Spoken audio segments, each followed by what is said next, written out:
नमस्कार भक्तों। आज हम जानेंगे होलिका दहन की पवित्र और अद्भुत कथा। एक ऐसी कथा जो हमें सिखाती है कि सत्य की हमेशा जीत होती है और अहंकार का अंत निश्चित है।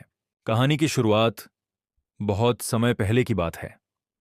एक अत्याचारी और घमंडी राजा था। हिरण्यकश्यप वह असुरों का राजा था।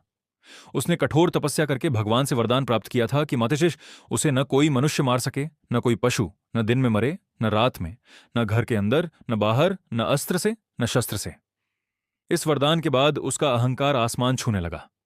उसने पूरे राज्य में आदेश दे दिया, अब कोई भगवान की पूजा नहीं करेगा, सब मेरी ही पूजा करेंगे। भक्तपुत्र प्रहलाद। लेकिन उसी राजा का एक पुत्र था। प्रहलाद प्रहलाद भगवान के परम भक्त थे। वह हर समय नारायण नारायण जपते रहते थे। राजा हिरण्यकश्यप को यही बिल्कुल पसंद नहीं था। उसने कई बार अपने पुत्र को समझाया, मुझे भगवान मानो। लेकिन प्रहलाद ने कहा, पिताश्री, सच्चे भगवान तो श्री हरिविष्णु हैं।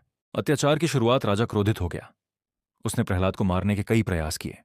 पहाड़ से गिरवाया, हाथियों से कुचलवाया, विष पिलवाया, सर्पों के बीच फेंकवाया, लेकिन हर बार भगवान की कृपा से प्रहलाद सुरक्षित बच गए।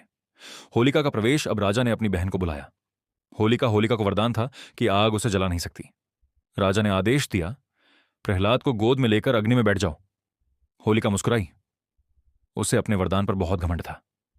अग्नि परीक्षा। फाल्गुन मास की पूर्णिमा की रात बड़ी अग्नि जलाई गई। होलिका प्रहलाद को गोद में लेकर अग्नि में बैठ गई। प्रहलाद आंखें बंद करके भगवान का नाम जपते रहे, लेकिन हुआ कुछ चमत्कार। होलिका का वरदान निष्फल हो गया। वह अग्नि में जलने लगी और प्रहलाद, वे सुरक्षित बाहर आ गए। क्यों? क्योंकि भगवान भक्तों की रक्षा स्वयं करते हैं। भगवान का अवतार यह सब देखकर हिरण्यकश्यप और भी क्रोधित हो गया। उसने प्रहलाद से पूछा, कहां है तुम्हारा भगवान? प्रहलाद बोले, वह हर जगह है। राजा ने स्तंभ की ओर इशारा किया, क्या इसमें भी? प्रहलाद बोले, हां। तभी स्तंभ फटा और प्रकट हुए नरसिंह, आधा मनुष्य आधा सिंह रूप में। उन्होंने संध्या समय द्वार की चौखट पर अपने नाखूनों से हिरण्यकश्यप का वध कर दिया। इस प्रकार वरदान भी टूट गया और सत्य की विजय हुई। होलिका दहन क्यों मनाया जाता है? होलिका दहन हमें सिखाता है, अहंकार का अंत निश्चित है। सच्ची भक्ति कभी व्यर्थ नहीं जाती। बुराई पर हमेशा अच्छाई की जीत होती है।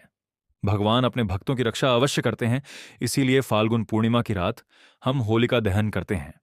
अग्नि में अपनी बुराइयां, अहंकार, ईर्ष्या, क्रोध, सबका दहन करते हैं और अगले दिन रंगों की होली मनाते हैं, खुशी और प्रेम के साथ।